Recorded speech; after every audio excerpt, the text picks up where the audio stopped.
ফ্রান্সে বসবাসরত Bangladesh online activist Pinaki Bhattacharya বুধবার রাতে নিজের ফেসবুক ওয়ালে এক পোস্টে দাবি করেন তার ইউটিউবের একটি কন্টেন্ট বাংলাদেশে ব্লক করে রাখা হয়েছে। গুরুতর অভিযোগ তুলে ওই পোস্টে তিনি লেখেন, আমার আজকের ভিডিও অন্তর্বর্তী সরকার বাংলাদেশে ব্লক করে রেখেছে। শেখ হাসিনা সরকারও আমার ভিডিও ব্লক করেনি, অথচ এই সরকার বন্ধ করল।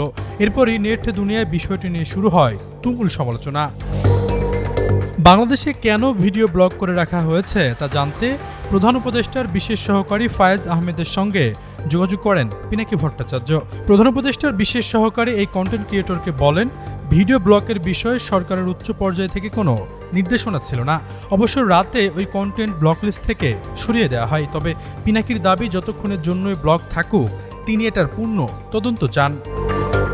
পিনাকি ভট্টাচার্য 2018 সালে শিক্ষার্থীদের আন্দোলন চলাকালে পরিচিতি লাভ করেন। এরপর রাজনৈতিক বিতর্কে জড়িয়ে 2019 সালের জানুয়ারিতে গোপনে দেশ ছেড়ে ব্যাংককে পাড়ি জমান। এর 2 মাসের মাথায় তিনি ফ্রান্সে পাড়ি জমান। বর্তমানে সেখানেই রাজনৈতিক আশ্রয় রয়েছেন এবং সেখানে পিএইচডি করছেন। পিনাকি ভট্টাচার্য আওয়ামী লীগ সরকারের কট্টর সমালোচনাকারী হিসেবেও অধিক পরিচিত।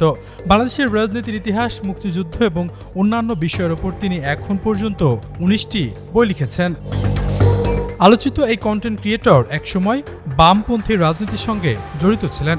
বর্তমানে তিনি একজন জনপ্রিয় অনলাইন অ্যাক্টিভিস্ট, ইউটিউবার, ফেসবুক, টুইটারে সক্রিয়ভাবে আলোচনা করে থাকেন। তিনি প্রায় বাংলাদেশের ইতিহাস, চলমান রাজনীতি, মানবাধিকার বিষয়গুলি এবং পার্শ্ববর্তী দেশের ইস্যু নিয়ে লেখালেখি ও ভিডিও বানিয়ে থাকেন। এই কন্টেন্ট ক্রিয়েটর এই মুহূর্তে বাংলাদেশে ব্যাপক জনপ্রিয়। এমনকি জুলাই অভ্যুত্থানে অনলাইনে ছাত্র জনতার পক্ষেও সরব ছিলেন তিনি। আশরাফুল ইসলাম, যুগান্তর নিউজ।